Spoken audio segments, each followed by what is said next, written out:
So very quickly, what we are going to cover tonight is quite a broad, curriculum we've got, so to say. What are emotions? Emotions are words that we use very frequently. Everybody talks about emotions. It's hurt my emotions. Well, that's very emotional. That was an emotional outburst. But the reality is that what exactly are emotions? If you ask people what are emotions, a lot of people might not be able to. It's words that we use, but sometimes we don't really understand the nitty-gritty of it. What does it really mean? This emotional intelligence, like we've said, emotional intelligence is also another brandished word. Why is it important? Why is it emotional intelligence? How do you regulate your emotions? What about emotional intelligence and parenting? What about emotional intelligence and leadership? I had somebody say that one of the greatest challenges of leadership is the challenge of parenting. That parenting is really about demonstrating leadership every single day, showing up and demonstrating that, and that your parenting skills, one of the tests of your parenting skills is your test of leadership. So, how do you become a better listener? How do you deepen empathy? And what are the tools that are available out there? And I just want to say, for those who might have attended an emotional intelligence session before, I'm delighted that this is not the session you attended. This is really straight out of the box. It's an entirely new session. We've overhauled what we're actually presenting tonight. So it's not like anything you've had before, and that's something that I'm very pleased about. So let's start with this very poignant quote that I listened to again today, and this is what it says. It says, "Between stimulus and response, there is a space. In that space lies our power to choose our response. Our response lies our growth and freedom." And the person who said this is qualified to say it because this quote was actually by Dr. Viktor Franklin. Dr. Viktor Franklin was an Austrian psychiatrist and psychotherapist and neurologist who is one of the prominent Holocaust survivors and is the author of the global best-selling book, Man's Search for Meaning. He was one of the people who survived the Holocaust during that period. And he has a lot to say because he's been there, he's got the T-shirt, and he has tales to tell about it. So he has written his experience, but there's something he says which is really very poignant. And I think that sort of sums up the essence of emotional intelligence. It's really about choosing our responses to the triggers that we encounter in our everyday life and knowing that being able to choose the right response, responding rather than reacting, there's growth in that, and it can be growth of relationships, it can be growth of careers. And there's also something liberating about that. But the reality is that it doesn't come flippantly. It doesn't come without intention. It's got to be done in a very intentional way. And the good thing is that it can be done. So next quote. Today we are doing quite a bit of quotes. There was a study carried out from the Center for Emotional Intelligence, the Yale University Center for Emotional Intelligence. I think when it comes to global research and when it comes to the quality of research and as good as universities get, you probably would be able to name a few. There are not too many you can name before you name the Yales and the Harvards and the Oxfords and Cambridge. So Yale University Center for Emotional Intelligence carried out a study, and they found out that 90% of those who were surveyed said that they've never in their life had any education on emotional intelligence or emotional education. Never, zooch, never. And that's quite interesting, isn't it? But what's then interesting, and this is by Mark Brackett. Mark Brackett is actually the director of that center. And what's also interesting is that those who then said, out of that 10% pile, the people who said that they have had some emotional education, they said they got it from school, not from home, not from church, not from a faith organization, not from anywhere else, not from work, but from school.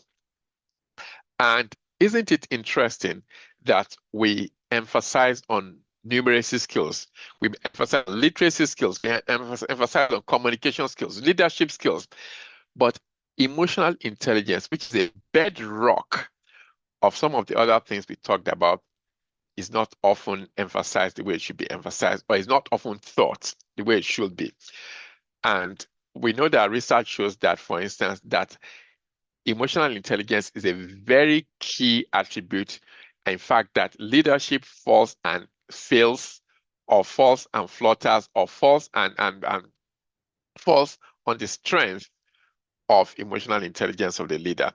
For instance, we do know that when there are transformational leadership, leadership where employees are satisfied, leadership where there is performance, that the team is meeting their performance targets or overshooting their performance targets, has been strongly linked with the emotional intelligence of the leader in those teams. So that's emotional intelligence and leadership for you. Now, many times when people present, sometimes you find that people just you present your best evidence up front, and that's what I want to do today. I want to present my best evidence up front to let you know the reason why it's important to stay connected and to stay with me tonight. The reason is because there is evidence, research. Emotional intelligence is something that has been researched over and over and over. And there are certain things that have been known to benefit from being emotionally intelligent. One of them is that people who are emotionally intelligent are better learners, they are better decision makers, their relationships are better because not only are they good at initiating relationships, they are good at building relationships and also maintaining those relationships. And we do know that the quality of our relationships has a lot to do with the quality of our lives. That how good our relationships are has a lot to do with how good our lives can be. Now, not only is there a link between emotional intelligence, strong emotional intelligence, and relationships, we also do know that there's a strong link between emotional intelligence and both physical and mental health. That people who are emotionally intelligent, there's less association with negative emotions, such as negative mental experiences such as anxiety, depression, stress, and that people who are emotionally intelligent also report that they are more resilient, they better even in terms of crisis. And in terms of physical health, there's also evidence that people that on the overall, even for people who have chronic physical conditions, when there is emotional intelligence, they cope better. And on the overall, that people who are also emotionally intelligent tend to take care of their physical better. They tend to be more, they tend to prioritize self-care and to take care of themselves than people who are emotionally not. We've talked about the leadership. There are things about better quality of life, better life satisfaction, better fulfillment from life. That people who are emotional intelligence is one of the things that is associated with people who say that they feel that their life is going somewhere, their life is meaningful, and they feel that they're getting something out of life. That's one of the qualities that they find. So let's dive into it. What is this thing called emotion? In a nutshell, a few things to know about emotion. One of them is that emotions are complex.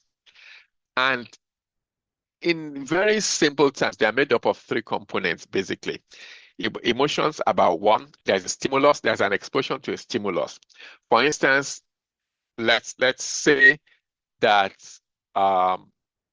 you walk into a meeting, or you walk into a hall for an event, or you walk into church, and you suddenly, as soon as you walk into that hall, you see somebody that you haven't seen maybe in many years. Maybe they were a good friend, or there was somebody that had hurt you deeply in the past.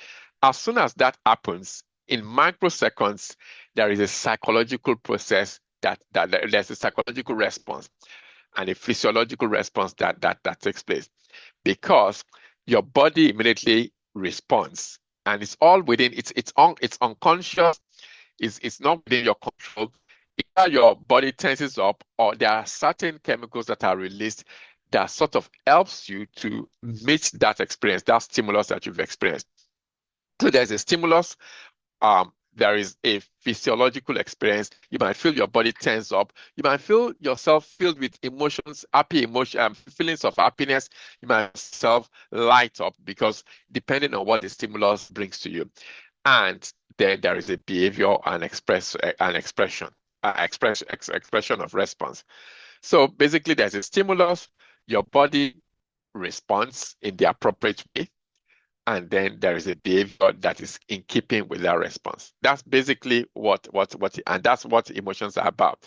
And emotions they are the ways we react to life events and we react to situations in our lives. But importantly, they also have the components of thoughts, physical changes, and behavior. So sometimes it could actually be, the stimulus can actually be internal in terms of you get a thought, and then all that physiological change accompanies the thought, whether positive or negative, and then there's an accompanying behavior. So that's simply, and the interesting thing is that actually we do know that emotions affect our lives profoundly.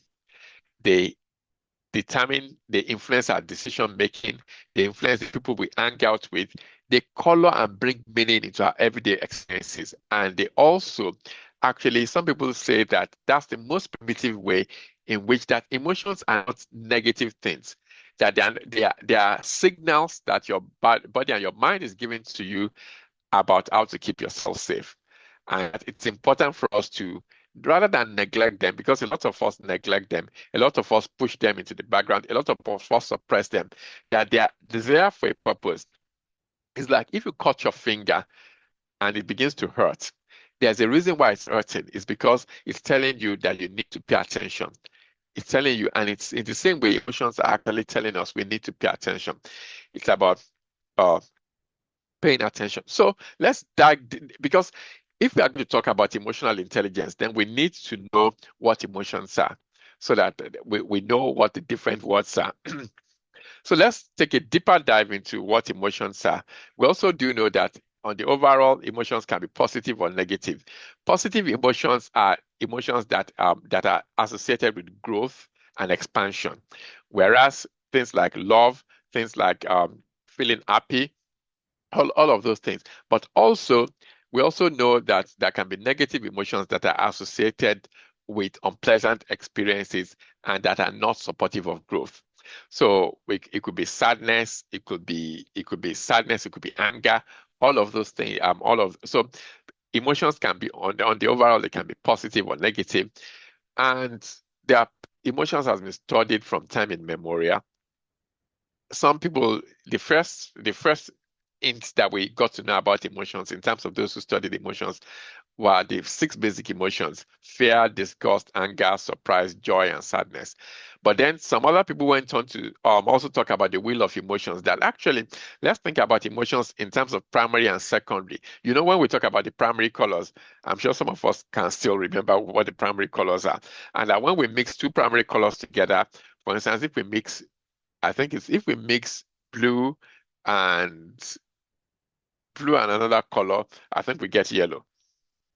So it's like that for emotions as well, that actually there can be a wheel of emotions where you mix where 2 primary colors can then produce two primary emotions can produce a secondary emotion. And the primary color emotions that they identified were joy, sadness, trust, disgust, fear. And the other thing is that there's a difference between emotions and feelings. Emotions are they are the automatic, unconscious response towards the stimulus, like I said earlier. When you got into that room or you got into that meeting and you saw that person who had hurt you or who had been very kind to you, you didn't say, I'm not going to let my heart race. I'm not going to let my muscles tense up, because you don't have control over that. It's a physiological response. It happens. However, What you have control over is the feeling that it generates for you, because feeling is more subjective. Feeling is about the interpretation, the subjective interpretation that you give to that experience. So that's the difference between emotions. Emotions are they're automatic. They're automatic. They're almost they are subconscious responses, and they happen when there's an exposure to a stimulus. But the feelings is our interpretation of that, and you can choose your interpretation of whatever you experience. We also do know that one of the reasons why emotions are very important is that there are certain emotions that are associated with certain experiences. For instance, chronic fear and anxiety has been associated with inflammation and suppressed immunity. So chronic fear and anxiety has been linked with poor immunosuppression, as it's called, or suppression of immunity and inflammation. And inflammation processes in the body is bad news. All the major health conditions, from heart disease to diabetes to cancers to chronic pain, have all been associated to all the chronic rheumatoid arthritis and all the other autoimmune disorders. They have been associated with chronic inflammation, and now we know that there is a link between chronic fear and anxiety and those conditions. Anger, for instance, has been associated with heart disease. Happiness has been associated with longevity. There are studies that show that if people who have a happy disposition towards life tend to live longer. And sadness has been associated with physical health conditions. So these are the reasons why. Okay, somebody said. Okay, that's it. Can everybody hear me well? Please let's just. Yes, we can. All right, good. Thank you. Brilliant. Thank you. Because I just wanted to be sure. Right. So now that we know the foundation, we know what emotions are and what they mean, and the difference between the type of emotions and the purpose of emotions in our lives, and the fact that emotional intelligence is as attributes, as benefits in fact across board. In fact, research is also showing that actually when you look at people who really move on in life, people who are really in the boardrooms, people who are really calling the shots, and who find fulfillment in the things that they do and who are at the top of their games, that when you begin to survey those people, you find out that actually it's not about IQ. It's not about intelligence. It's not about their intelligence, their intelligence quotient. It's not about how smart we think they are. It's actually about how emotionally smart they are. That's something that is also very well known. That the higher people go, the more emotional intelligence becomes more important than your IQ, which is quite interesting. So, what is this emotional intelligence that we've been talking about? What does it really mean? Basically, emotional intelligence, putting it very simply, is this: that you are aware of your own emotions, but you are also aware of what might be going on in the emotions of other people, and you use that knowledge not only to modulate or to adapt your own emotions, but also to name what's going on for you, but also to respond appropriately. So it's basically about, oh, like when you entered into that room, the reality is that emotions, like I said, they are so spontaneous and so automatic that they are very easily missed. A lot of time when they are missed, it doesn't mean that they are still not wreaking their havoc or doing their good. So it's about emotional intelligence. It's about being aware of what's going on for me in my emotion at the moment. And at this point, I just want to check in with you. I'm just going to ask you to take a moment just to reflect at this point what emotions are going on for you at this time. Is it expectancy? Is it anticipation? Is it anger? Is it frustration? What sort of feelings? What sort of feelings are you experiencing at the moment? Is it for some it's even, or is it impatience? What is it? What's the feeling that you're currently experiencing at this point in time? I just want you to check in with yourself and check that. Because that's part of the features of being emotionally intelligent. being able to check in with yourself ever so often to know what's going on for you. So that's in a nutshell what emotional intelligence is. It's about one, being aware of my own emotions, being able to be aware of other people's emotions as well, but and then naming those emotions, being able to discriminate them and being able to name them, which is one of the exercises we're going to do in terms of naming, labeling the emotions. But importantly, now using all that information, gathering it as data and using it to guide your thinking and your behavior. That's and these two guys, Salovey and Meyer, they are the ones that introduced that concept of emotional intelligence. But since then, a number of other people have developed those thoughts. Thank you for all your comments. I can see. Thank you for everyone who's been making those comments. I'm happy that we are having chats and I'm exchanging those thoughts. So basically, that's what. So if you are going to be emotionally intelligent, the first thing is to be aware of your own emotions. You know, let's just put this out there. A lot of times we talk about relationships. We talk about parenting relationships, spousal relationships, husband and wife relationship, boyfriend and girlfriends, fiancé and fiancé relationship. We talk about boss and subordinate relationship. We talk about church pastor and church members relationship. However, isn't it interesting that a lot of times we talk about those external relationships, interrelationships, but we never mention intra-relationship, because one of the most crucial relationships that we need to be aware of is the relationship that we have with ourselves. It's very, very crucial, because the reality is that you can't be emotionally intelligent and you can't be really at the top of your game when it comes to being emotionally intelligent until you are aware and you are conscious of the relationships that you have with yourself and the emotions that generates for you. So just to recap again, in terms of emotional intelligence, it's one about being aware of my own emotions and the emotions that other people may be experiencing, being able to name that, to put it, to give an appropriate name to it or to label it, and gathering that data to then use that data to guide my thinking and to guide my behavior.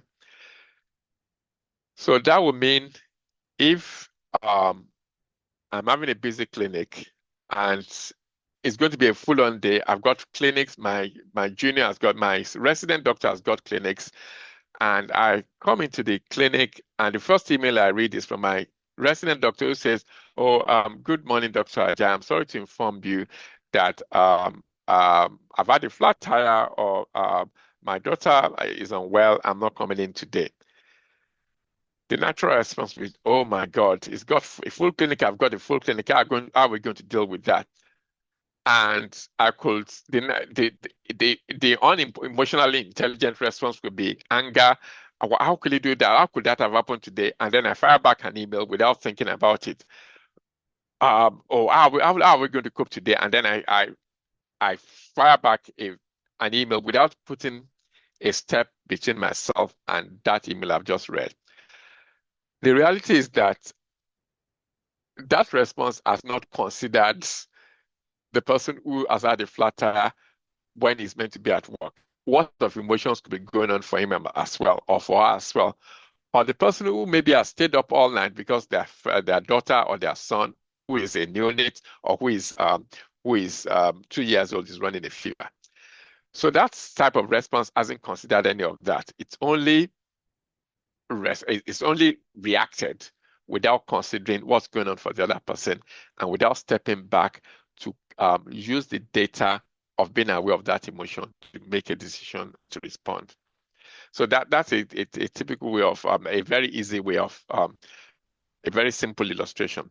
So now, when it comes to emotional intelligence, Goldman is somebody who's also written quite a lot about that. And what they've said is this, that there are 5 components of emotional intelligence. So quite a lot has been written about emotional intelligence. And what we are going to do is we are going to look at about 2 or 3 of them to see different ways of looking at the same concept and to see how that can be helpful in actually developing or getting better at our own emotional intelligence skills. One of them, self-awareness. That's something we've been talking about. Is about knowing one's own emotions, your strengths, your weaknesses. Because the reality is that to every conversation, to every relationship, to every experience in life, we are bringing more than what's happening right there in the room. We are bringing years and years of experience. We are bringing years of childhood. We are bringing experiences of childhood that we are not even aware of. It's like peeling an onion. And there are several layers to that onion. There are things that are deeply embedded in that onion that are not apparent to the first or second layer. And it's important that self-awareness is not just about what's going on for me now. It's also about what's going on when you enter that room and you saw the person who hurt you 10 years ago, 15 years ago. It's about being aware of those things and how they are showing up in your day-to-day experience. So self-awareness is a very key pivotal thing in terms of emotional intelligence. It's also about knowing, it's not just about awareness of what's going on for me now. It's also about what's going on in the recent past. The fact that on the day when I've not had a good sleep, or when I've not eaten well, or on the day when maybe I've missed lunch, or I've skipped breakfast, that all of those things could actually be showing up for me, or or maybe I've not exercised as much as I should, or maybe we know, for instance, that sugar rushes are also, all of those things can also interfere with our emotional intelligence. And it's about being aware of those things when we're entering into situations. So that's self-awareness. The other one is self-regulation, the ability to be able to control or direct one's disruptive emotions. So those emotions, if I said you enter into the room and then you see that person, maybe you feel angry. Maybe you experience an emotion of anger. However, you can then choose your feelings in the way you respond. You can choose your feelings by putting a gap between that emotion and yourself. For some people, it's about counting to 10. For some people, it's about taking a deep breath. For some people, it's about taking for some people, it's a mantra. For some people, it's a scripture. But it's really about slowing down and choosing the way you respond. So self-regulation is about controlling or directing a potentially disruptive emotion or impulse and adapting it to the need of the circumstance. Not firing that email and to the resident who said he's not going to come to work. So it's about really regulating and choosing. And you remember what Viktor Franklin said, that there's a space between our stimulus and our response, and that in that space lies our ability to choose, and that in that choice lies our freedom, and in that choice also lies our growth. So it's about being aware, consciously creating a difference between a space between the stimulus and the response. The other thing that the other thing that Goldman said was that emotional intelligence is also about social skills. It's about being able to manage relationships to get along with others. Because have you seen people who don't just get along with anybody? Everybody, they are fighting with everybody. They fight at work, they fight at home, they are just at loggerheads with everyone. Many, many times, when you dig deep, you also find out that they're at loggerheads with themselves. And that might not be as a result of, it may not be a fault of theirs. Most time people are at loggerheads with themselves. It's never their fault. It's never their fault. It's because something's happened. However, this is the caveat. Whatever we might have experienced might not be our fault. It might not be our responsibility, but it's our responsibility to recover. It's our responsibility to grow. It's our responsibility to heal. And it's our responsibility not to allow the mistake or the error or the poor judgment of somebody that we have experienced in the past to continue to mirror our future, not only us, but also the future of the people who are related to us. Because then we are continuing to give them power, which no one should really have. So it's about social skills. And social skills is closely one of the bedrocks of emotional intelligence, and of course, empathy. consideration for other people's feelings in decision making, which is something we spoke about earlier when I was talking about the resident who called in sick or who's. And finally, motivation. What motivates other people? What motivates me? Because in order to be emotionally intelligent, one of the things we need to be aware of is that we need to know what makes people tick. So in the years that I've been supporting residents, resident doctors, and supporting medical students and supporting people who are in various stages of their medical career. That's one of the lessons I've learned, that you can't use a one-size-fits-all for everyone. You've got to study the person that you are dealing with and know what makes them tick. And when you're able to address them in the language that makes them tick, you can get the best out of them, but you can also get the best out of the relationship.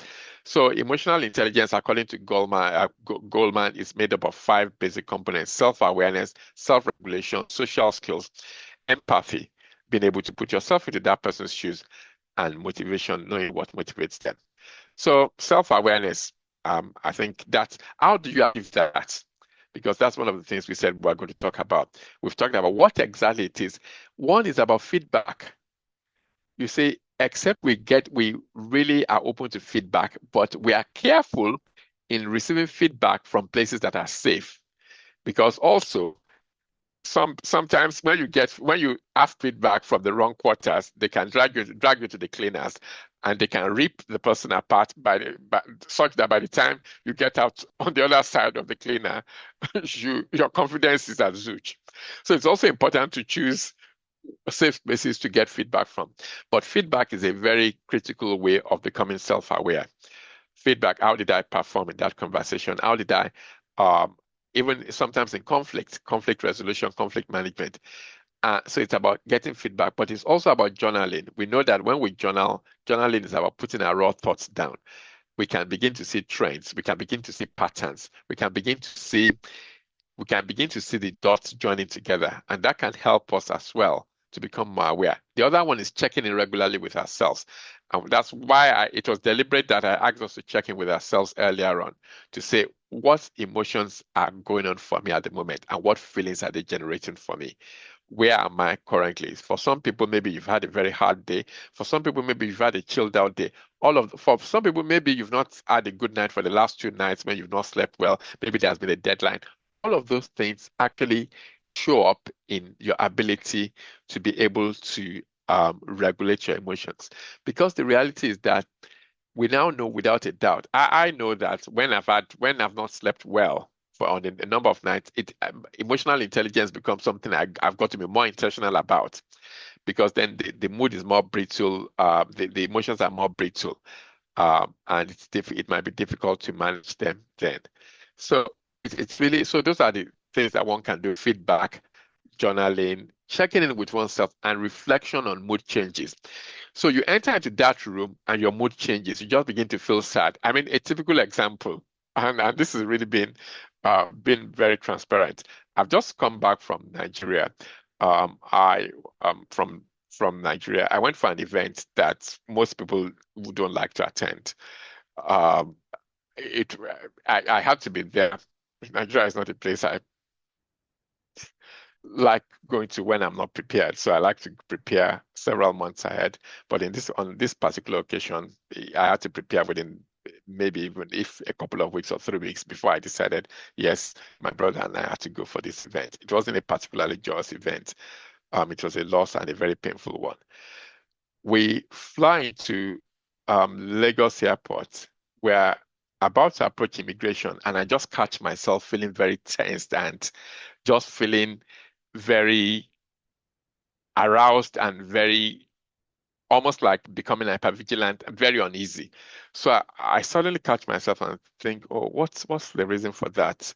I mean, we've had a good flight. The flight was good. Everything was good. Why do I feel? And then suddenly I was able to join the dots. Okay, actually, yes, this not the this not the way I would have wanted to. The details of this trip are not particularly exciting, and of course, it just feels very strange. And that was something that I was aware of, and I was able to work with it because I was now aware of it, and it then meant that I was aware of the way I was responding. In fact, I think at some point, a few days later, when we were on our return journey back into Lagos. I was telling I was telling a friend that, look, that I remember a few days ago when we flew in, I just suddenly found that I was uptight. And so it's really about being able to trace our moods, any changes in mood back to the experience. What exactly has changed? Why do I feel this way? Sometimes it's not an experience, sometimes it's a thought. And it's important to bear that in mind. Sometimes it's a thought. So self-regulation. So we've talked about self-awareness. Self-regulation now is about being able to control or redirect disruptive emotions. And you do that. Awareness, as I said, is key. And we've talked about how you can become aware. But it's also about being able to then put a distance between the stimulus and the response. And everyone is able to do that. And the question is, how do you create that distance? And everyone does it in their own way. For some people, like I said, for some people it's a scripture. For some people it's a mantra. For some people it's breathing exercises. For some people it's muscular relaxation. For some people it's grounding techniques. The typical one is five. What five things can you see now? What four things can you hear? What three things can you touch? What one thing can you taste? So you just go through the five sentences. What five things can you see? What four things can you hear? What three things can you touch? What one thing can you taste? And I think the second one is about what two things can you feel? So it's really about doing that, and that can bring you back into the moment. It's almost like you're buying yourself time in choosing a response rather than reacting. That's what it's all about. And there are 1,001 techniques that people use. So, and that's something I want you to reflect on right now as well, that what regulates you. For some people, it's ecotherapy.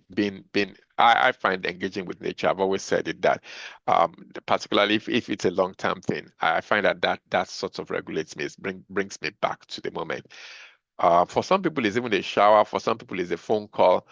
Whatever it is. For some people, it's playing video games. Whatever it is that brings you back to like create a space between you and that stimulus. So the other one is we've talked about relaxing. The other one is counting down to 10. Some people even counting 10, 9, 7, 8, so 10, 9, 8, 7, 6, 5, 4, 3, 2, 1. It's deliberately, it's almost like everything is going so rapidly and you are deliberately slowing things down. That's really what it's about. So now I said that one of the things that is important in that process of emotional regulation is being able to understand what's going on for us. And in understanding what's going on for us, it's important to know that what's going on for us is more than what's happening right in the room or in that experience, in that stimulus, that there are other layers of the onion. One of them is past traumas. One of them is triggers. One of them is that when the past trauma and the triggers that we experience, the trigger will be what's making my mood change now, what's bringing this emotion up for me, like when I see that person in the room. It's important to note that there are experiences of the past that are playing into that situation. So the way to go about it is to think about, okay, there's been like it was for me when I suddenly found myself in the airport getting very tensed and getting very almost hyper alert and being able to then trace back my steps. So I was able to trace back my steps, being aware of the emotions, the sensations in my body, the uptightness, the muscular tension, the dry mouth, the racing, the palpitations, all of those things. Then being able to link it to the emotions that I was feeling as well, that actually this is not a particularly exciting trip. This is not the type of it's not the type of trip I wanted to really undertake. And then linking it to the thoughts, the triggers, and in that case, obviously the traumatic event as well. So and if we can actually train ourselves to act like that when there's a sudden change in emotion or when there's a sudden change in our emotional state, we can pick it up and link it back. Sometimes it's just a thought. Sometimes it's a memory from years and years ago just pops into the mind. So it's really about being able to do that, because that's very key towards understanding our emotions and being able to manage them. So, and I've said we can then begin to build to understand patterns of those cycles. The the triple T, EBB, that's really about trauma, triggers, thoughts, emotions, behavior, body and sorry, emotions, bodily sensations, and behavior. That's the acronym. So things that we can, I encourage you, probably maybe not now because we are moving on, but I would encourage you, maybe you want to take a photo of this slide and do this exercise in your own safe time. What trauma have I experienced that tends to trigger me? Because sometimes the people that we have difficult relationships with has nothing to do with them. It has a lot to do with people that they represent in our psyche, people that they remind us of. They might not necessarily have any blood relations, they might not have any link whatsoever. I sometimes joke that sometimes I say, oh, if, for instance, you've got a Gen Z or a millennial lady who works with a middle-aged man and she just doesn't get along with her boss. Everything her boss does rubs her on the wrong side, but it might not have anything to do with the raw boss. It might not have anything to do with his leadership skills or his competence. It might actually have a lot to do with the fact that this boss reminds her of her uncle who was very unkind to her as a child, or maybe who took advantage of her as a child. And that's why things are like that. And she might not be able to join the dots. And until she joins those dots, she might never get along with her boss. So what are the things that we've experienced that triggers us? What are the triggers? What are and how what distress does that cause us? And what thoughts do they bring up? And what emotions do they generate? And what bodily sensations do they generate as well?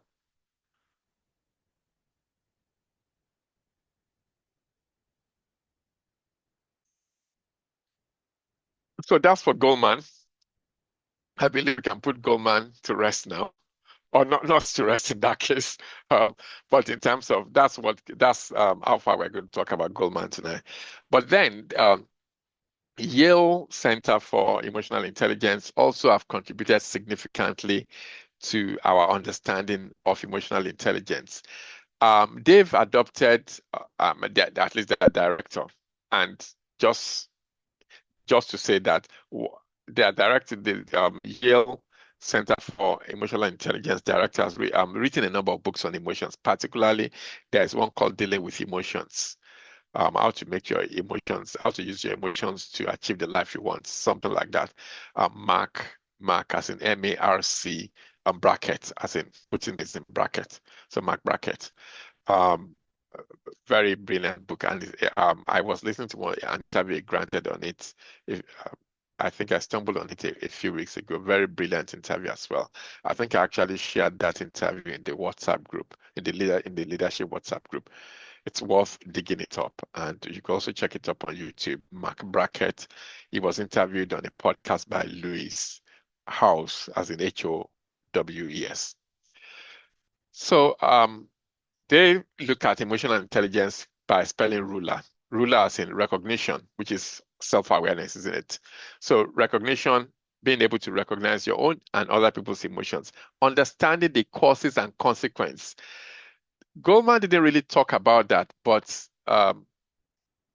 the Yale have mentioned that sometimes it's about looking at the consequence of what emotions. I'm feeling angry at the moment, but this is a board meeting. I'm feeling angry. I've got to be able to manage my emotions and express myself in a way that is not going to damage my reputation in the board, and that's not going to put my leadership skills to question, or that's not going to damage my relationships. I can't fly off the handle and say things that I would then later regret, or that's going to cause there to be more tension in the room. So it's about not only recognizing emotions, but understanding their causes.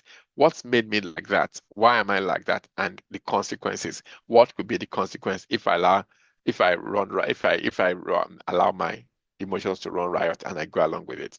Labeling, and that's one of the exercises we are going to do, is the ability to be able to give an emotion its appropriate name. And for the men on the group, on the call tonight, they say we are not very good at it.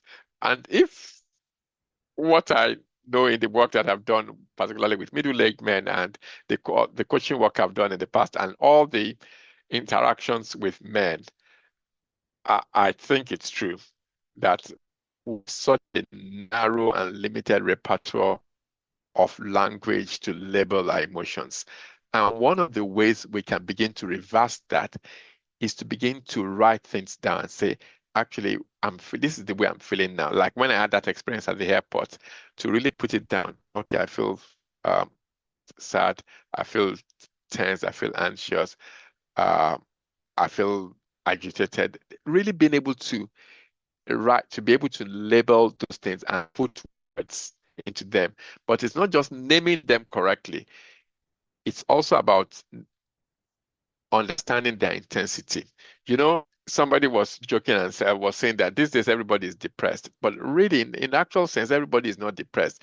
For some of us, it's just that we are.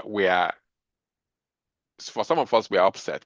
For some of us, it's sad. For some of us, we are just irritated.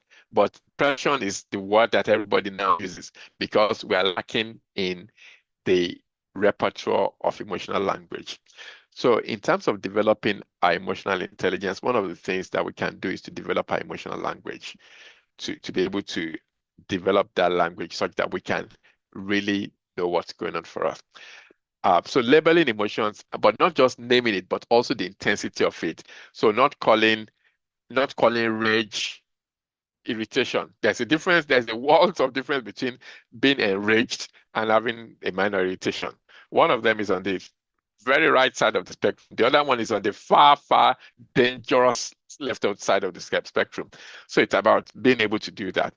And of course, it's the next one is about the next one from recognition, understanding, labeling is expression. Being able to express that emotion in a healthy, appropriate style, thinking about the context, thinking about the gender. I'm going to ask that we please mute ourselves. Let's mute ourselves so we can all have a very pleasant and positive experience. Thank you for doing that. Okay. So it's really about being able to express those emotions in an appropriate style that is suitable to the gender, that is suitable to the culture, that is suitable to the faith, that is suitable to age, all sorts of things we need to think about. But it's about healthy, appropriate expression of emotions. And the other one, the final one, they said was regulation, which regulation of emotions is the ultimate goal of emotional intelligence. It's about being able to regulate. So sometimes it's bringing down the intensity. Sometimes it's refusing to go along with a negative emotion. But one way or the other, it's about regulating that emotion in a way that that is appropriate. And so we've been talking about naming emotions. Now, the word emotion is being used in a very loose way here. Some of the things here are feelings as well. Um, and I'm going to ask us to take a photo of this because we are going to do a very quick exercise now.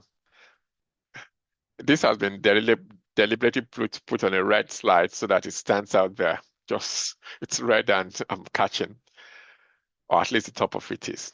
So let's take a photo of that because we are going to do an exercise in terms. We are going to. I'm trying to follow my own rules of the law of diminishing intent. That the quicker you act on what you know you need to do, the more likely you are going to do it. So let's try and begin to cut our teeth in terms of labeling emotions. So this is what this exercise is about. Has everyone been able to take a photo of that? Please let me know by showing a thumbs up or just let's know.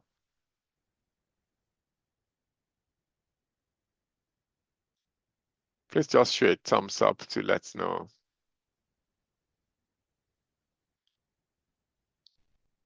Okay.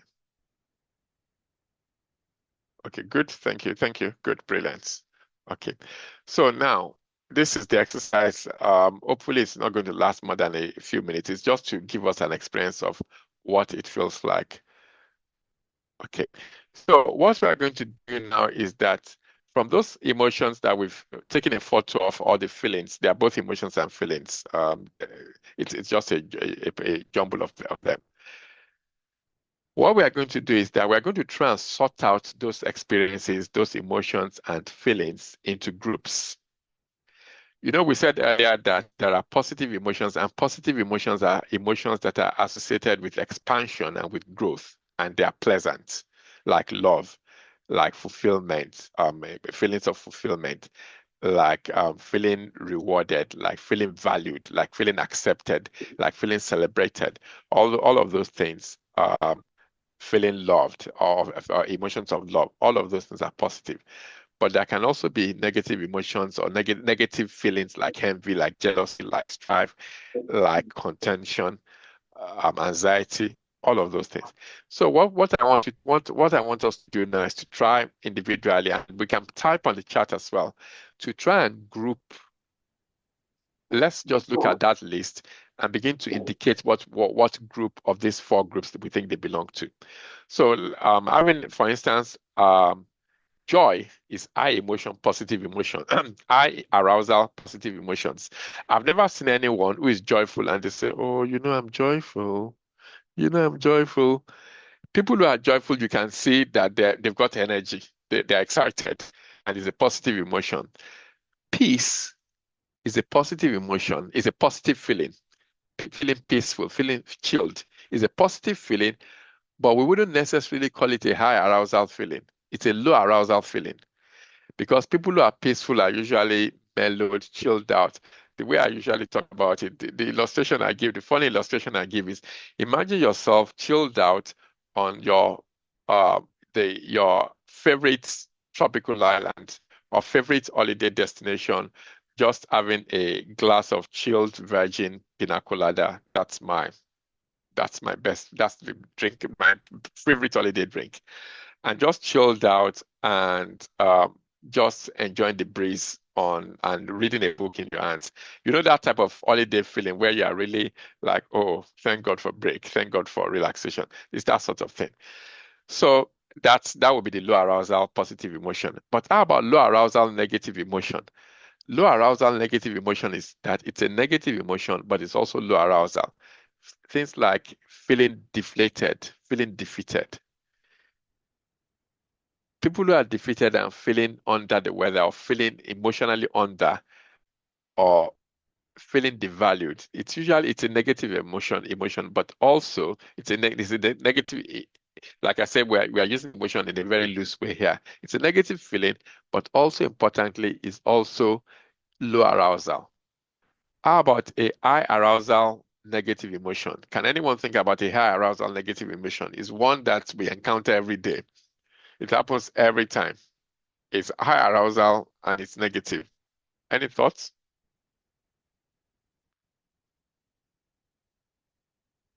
And in fact, when it happens and people are not doing well with it, they sometimes refer them to go and manage the situation. Thank you. Anger. Yeah. Anger. It's anger. Yeah. So, okay. So it looks like I'm happy we are getting a swing of things. We are getting into it. We are really getting a hang of things rather.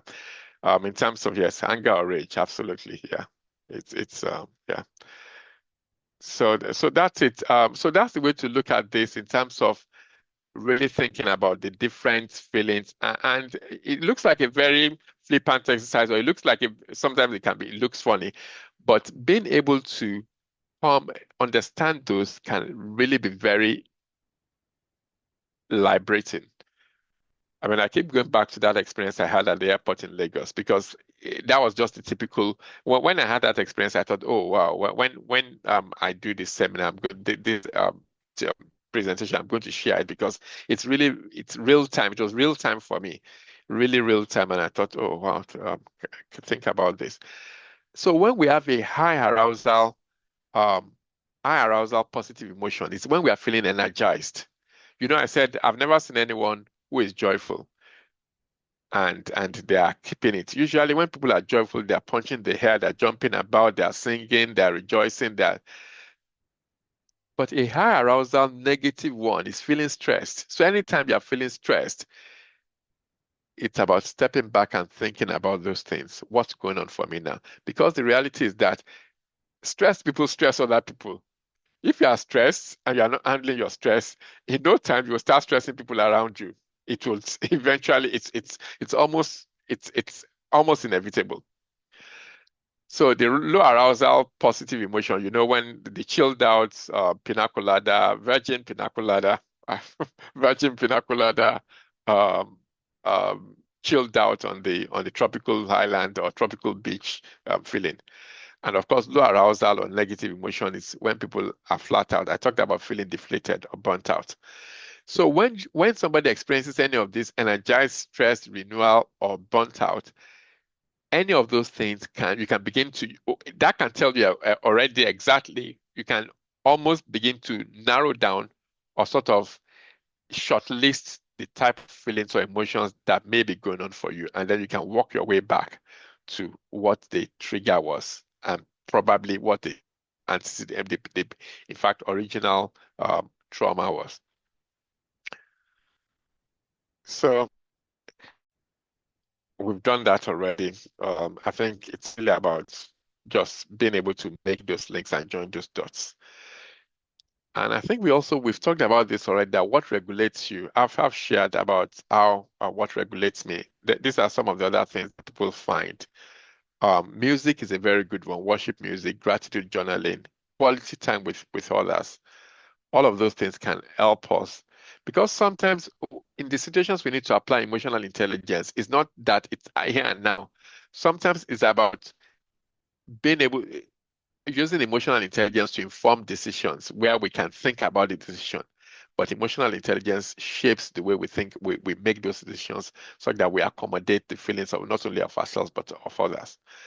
Ecotherapy.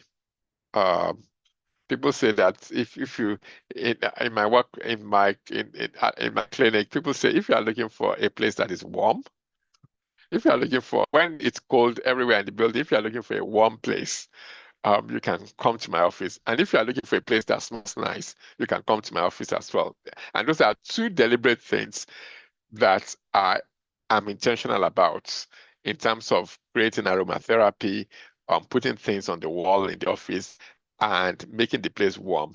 Because I know cold and an environment that is chaotic in that way doesn't do any good for my emotional intelligence.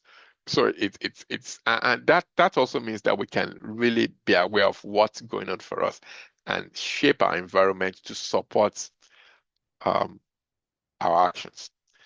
So now that we've finished and completed that exercise, now let's move on to another skill that is key, even though it's not been named, that is key to being emotionally intelligent, and that's being a good listener.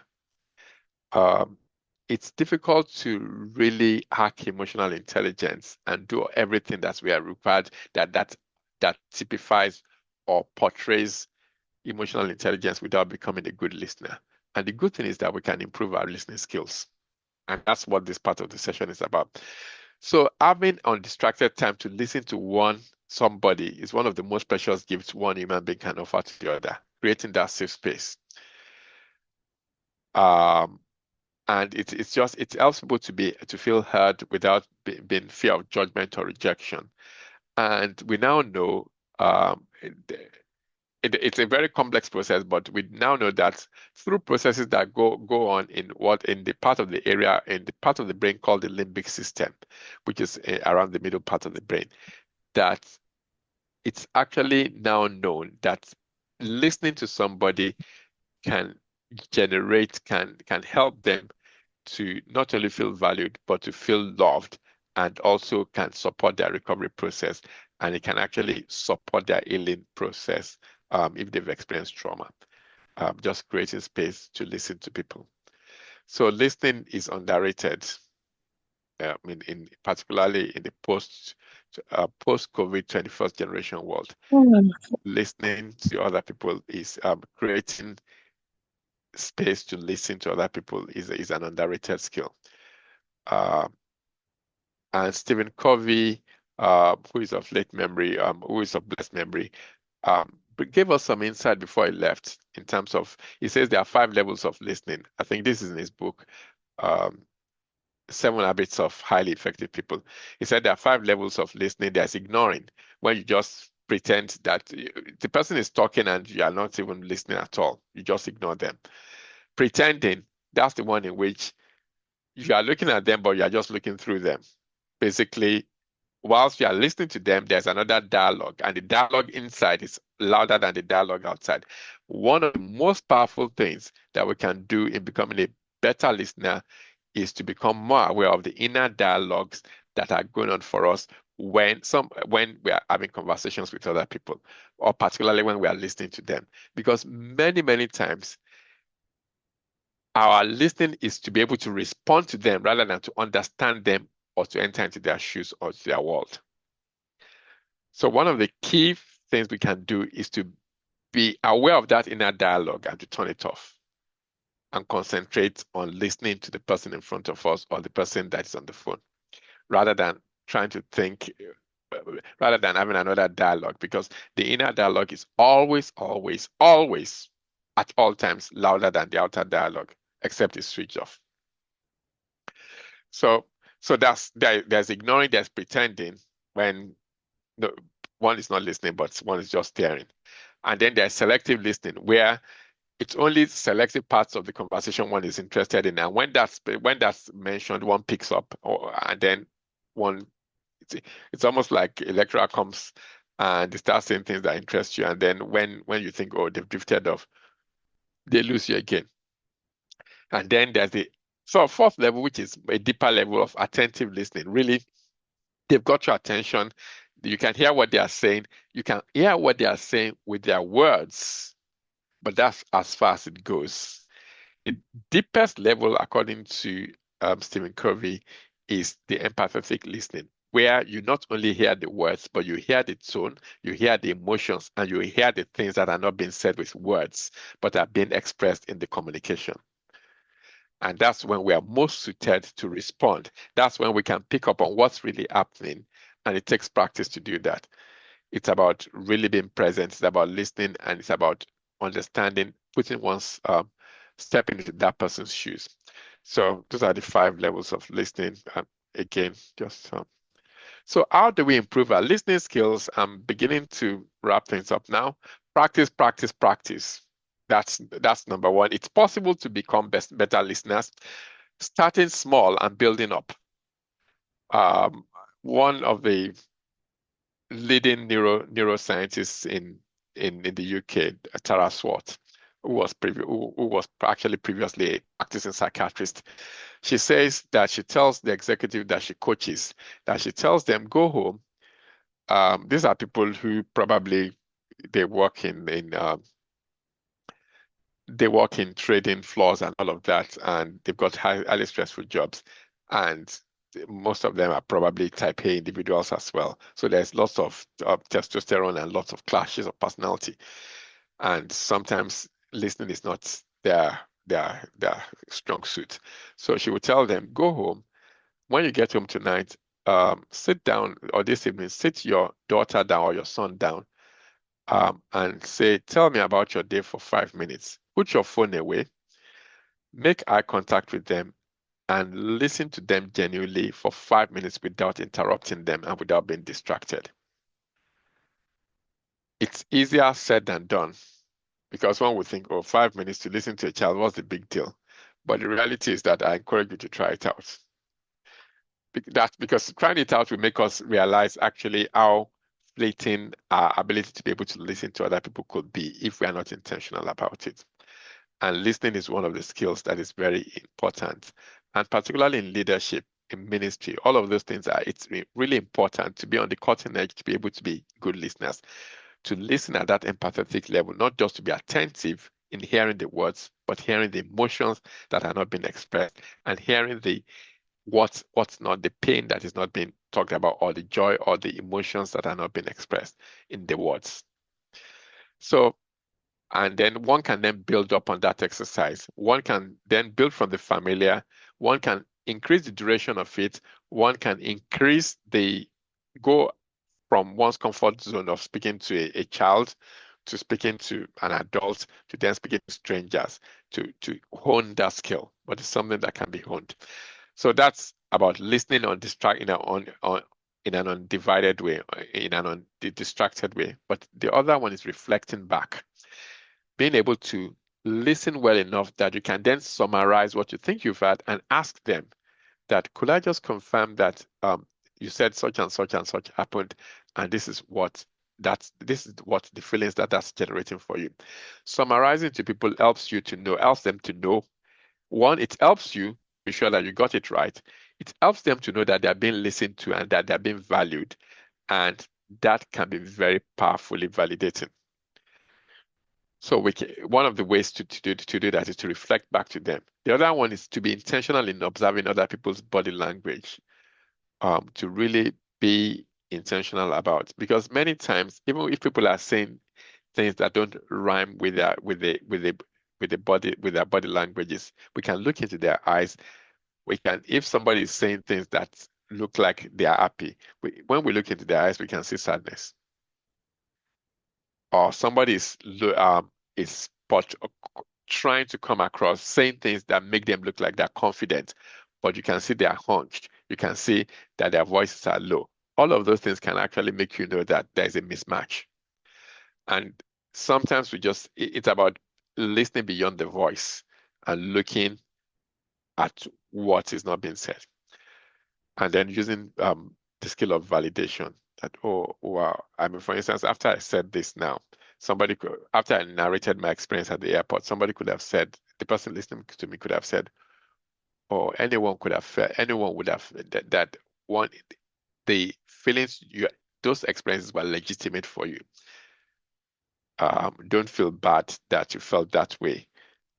Anyone who was in your experience, one can understand why you would have felt like that. Validating that emotion, validating that feeling, not making the person feel guilty about feeling the way they felt. And sometimes practicing our listening skills and improving our listening skills is also about getting feedback from others. And like I said, I've put safe spaces in bracket, because if we get it from places that are not safe, it can be more damaging than it can be more hindering than helping. So, and I've talked about the inner dialogue, being able to switch that off, and also being aware of distractions. This being number one. So, and then our own body language as well. It's not just observing the other people's body language. So we can see listening is more than just listening with our ears. It's also listening with our eyes. It's also listening with also our body, by the way we posture ourselves, by the humming, by the nodding, by the eye contact. All of those things, and these are things that we do know that when they don't happen overnight, but we can deliberately work on those things. So emotional intelligence and parenting. Children of parents with emotional intelligence fare better in terms of they have better relationships. They have parents who are emotionally intelligent engage better relationships with their children. The children are able to manage stress better. They're able to navigate complex situations more in an easier way. They demonstrate more resilience, and they have more positive outlook towards the future. And in general, they are world changers, and they are also able to replicate that by becoming transformational leaders, but also that they have better relationships on the overall. So what do we know about the traits of people who can create that safe space? And it's not just it's in parenting, it's in leadership, it's in any relationship, it's in coaching, it's in mentoring, it's in pastoring, it's in ministry. What does science tell us? And I know that somebody has asked about how, from the Christian perspective, how does this relate to them? I think when one thinks about some of the skills that have been demonstrated or talked about in emotional intelligence, I think it's really about demonstrating the fruits of the spirit. I think that's the way to really capture it. It's about growing in being able to do that. So going back to what neuroscience says, they looked at people who were able to whom people thought created that safe space and whom people thought were emotionally intelligent and that they could hold space for them. And there were three things that they found about them: that they were non-judgmental, they were accepting, they were great listeners, like we talked about, and they were compassionate. And that compassion also extended to them being able to bring empathy into those relationships. So it's about being non-judgmental, great listening, and being compassionate and having empathy. Now, I know that I'm speaking to people who are people of faith, and sometimes as people of faith, we confuse the fact that somebody is non-judgmental means that they're condoning bad behavior. But it's not that. Because we do know that people are more likely to respond to love. People are more likely to respond to not being judged and not being castigated. Just loving on them, one is likely to be able to leverage that power of building trust and building and providing safety to bring transformation rather than when one is castigating and when one is judgmental. So I think I thought I was going to address that because sometimes in faith cycles it could come back, or what's Ayodele saying? Is he saying that we should just come one and come, or let everybody just do what they like? But we do know that the people are more likely to respond when they don't feel judged, when they feel safe being themselves. They are not going to remain like that most times. The transformation comes because they're accepted, because they feel loved, because they feel safe. And so how does this manifest? Non-judgmental, great listening, compassionate, empathic spaces. How does that manifest? It manifests in unconditional love. It manifests in non-judgmental listening. It manifests in irrevocable support. And the interesting thing is this, that also another study coming out of Yale Center for Emotional Intelligence shows that only a third of people that were surveyed, they had carried out a large survey, I don't remember how many now. Only a third of people said that when they were growing up, they had anyone who typifies those three qualities: being non-judgmental, accepting of them, being a great listener to them, and being compassionate and empathetic towards them. And the interesting thing is that when they even surveyed further, they found out that I think they said only 0.3% of them said that their dads were those people, which is quite another. It's just a reflection again of the emotions and how how we do emotions as men. Only 0.3% of them said, actually, it was my dad that created that space. So co-regulation is a skill. It's one of the emotional intelligence skills that we use in parenting, in leadership. It's about being able to help other people who are in distress or who are experiencing unfavorable emotions to be able to regulate those emotions, to settle them, and to feel calm. And it's because we are also calm ourselves. We can't. One of the most important skills in terms of parenting and emotional intelligence is to be able to understand our own emotions. One of my favorite cartoons or favorite slides since I've been doing public mental health education is about the cockpit scenario where it says put on your own face mask first before you can help other people. Even if you are the youngest person with you, you need to put on your face mask first. In order to gas mask, rather oxygen mask, before you can help other people to put on theirs. And that's what co-regulation is about. It's about being aware of what's going on for you as well. It's about and then you can then demonstrate empathy, tone of voice, cues, gestures. You can see that it looks like you can see there's a chemistry going on here, that indeed those two people look like there is an exchange taking place.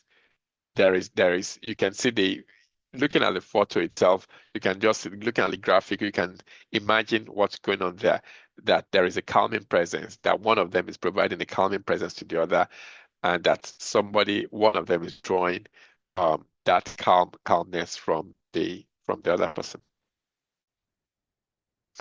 So parents or grandparents now, because I'm aware that there are grandparents on the call as well. So what I need to get in terms of really helping children, because one of the greatest investments that parents or grandparents can invest into their children or grandchildren is to teach them that skill. It's a life skill that they're going to ever cherish and they're going to help them. Just having conversations in terms of, tell me a time when you felt elated or alienated. Because some children, if you ask them when they felt elated, they might not be able to name elation, but they might be able to name feeling alienated. What was the cause of that feeling? You can see that really looking at this, we are looking at the ruler, isn't it?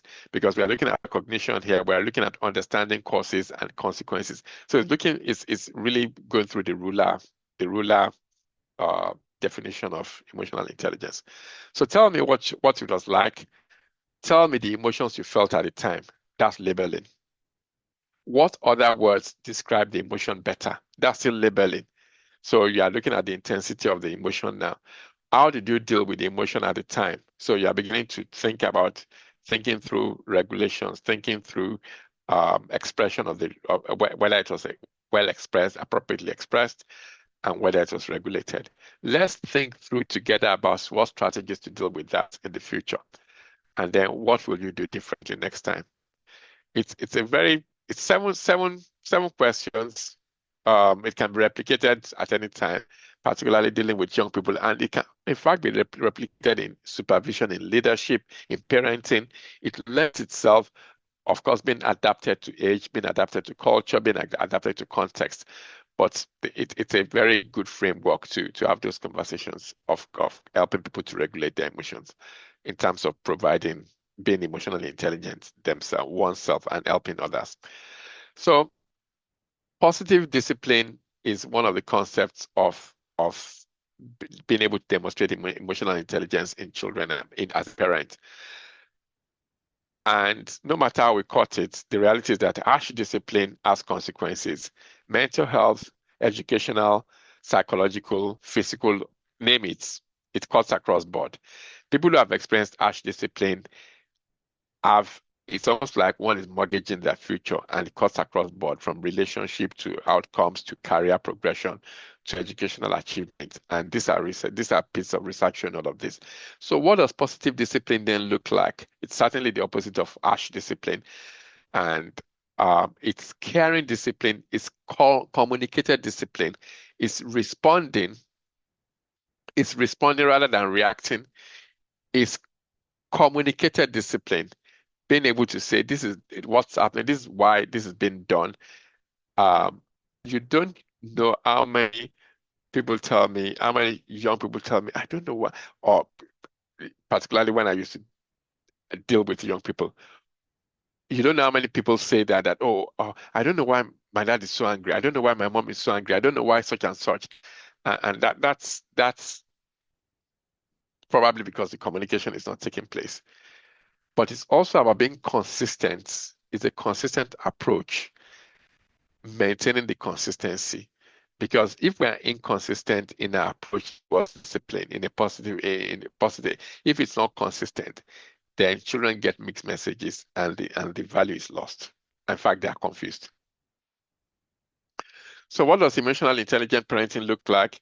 It's starting with positive expectations. Children can pick up when the drive is all about, I don't expect you to pull it together anyway. I don't expect to pull it off. They can, and research is there's research showing that as well. There's a Rosenthal experiment from Los Angeles, for instance. So it's about starting with a positive expectation, setting boundaries, using positive language, responding, not reacting. Once again, modeling the emotions that we want in our children and our grandchildren, consistency, and not trading time for things. Because sometimes as parents, because of guilt, we might think we can use things to buy time. But those two things, they are two different experiences. Things can never compensate for time. And it's important to be aware of that. So, okay, I think we've done that already. So what are the tools? One of the ways we can understand our emotions better is to know ourselves. What makes you tick? Via character, value inspired aptitude character.com. It's VIA character.com. it's a free tool. They've got some paid ones as well, but it's a free tool. There's quite ample benefits from the free one as well if you don't want to pay for it. There's 16personalities.com, my all-time fave. Dealing with emotions, dealing with feelings, the book by Mark Brackett. That's also a classic. And then there's the shuttle self-reported emotional intelligence test. So quite a number. You can actually do an emotional intelligence test to assess where you are.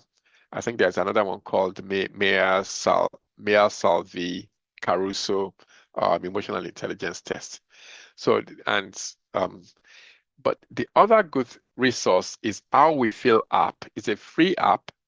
Also, it's between um, the founder of Pinterest and the emotional intelligence guy, the Dr. Mark Brackett. They pulled resources together and they produced this app, How We Feel. How We Feel has 144 different feelings on it. It helps people to be able to define what's going on currently for them, but also to track them. And it's a free app. It's available you can have it on the Google App Store, or on Play Store, and you could also have it for those who are iPhone users. So it's available on both flat platforms. And the podcast I was talking about is the Mark Brackett podcast, interviewed by Louis House, and is on the YouTube channel for School of Greatness. So those are future dates, and so we're anticipating 2026, looking forward to it with expectancy, greater, bigger, better. And I'm now very excited to announce that the long overdue Christian and charity leaders training, which is usually Saturday. It's usually a Saturday morning, maybe from about 10 o'clock till about 1:30, 2 o'clock. Will be taking place on the 31st of January. So please mark your diaries, save the date. I hope that people can make it with us. We are really going to go more into, and it's going to be our emotionally intelligent Christian leadership. We're going to do more, it's going to be more of workshops, more of interaction, more of really fleshing these things out and making them practical and applicable to our spheres of influence. So, and then we've got the other events that will be taking place over the course of the year up until June, and then more dates will be available. I'm looking forward to the June event as well, menopause and mental health. I wouldn't be doing that, but somebody who's competent enough to do it will be taking that on. So, and that's what Trapper Care does. All of those, yeah, those are part of the things. Maybe if you've got a corporate organization, we can come over and speak at your events. We can deliver training, and those are sort of the different themes that we cover. Now that's meant to be 2026 horizon. So the emotional intelligence course for engaged and newly married couples is still being done. But I'm trusting that by God's grace, we'll be able to do something about it in 2026, as well as run the 4-week Mind Gym course for young adults, for the millennials and the Gen Zs. So WhatsApp group link is back, but it's just that we are going to be more cautious about accepting people on the group and making sure that the group is guarded. And we've got a double authentication as well, just to make sure that and one of the things that we can do to protect the group is to make sure that we also do a two-part authentication in our WhatsApp. Because if we do that, then we are less likely to be hacked. And if we are less likely to be hacked, that means that the group cannot be hacked. Because usually when people hack groups, it's because somebody was vulnerable, somebody was compromised, and then they had access to all the numbers in the group. So that's for the young adults, and it's a generic group. So older people who are not young adults could join as well. And this one is for the book club, and this one is for our ministers. So that's for that's the generic group. If you take a photo of that, it will lead you to the group, and then we'll screen the request and then accept people. And then that's for the book club. The book club is led by Dr. Dorcas Awolaro, and the book club meets the third Thursday of the month. Third Thursday of the month. And that's the ministers group, and that's our Instagram page. And I know that Buyukumi has already posted in the chat the link for YouTube. So again, those are the places where it's LinkedIn, YouTube, very rarely Facebook. My posts on Facebook are only posts on Instagram. Are very rarely good these days. And that's our email address. And that's a nice way to end that, because I like that balance. That's just a slide I couldn't do. I just thought it's a very nice one. And thank you for listening.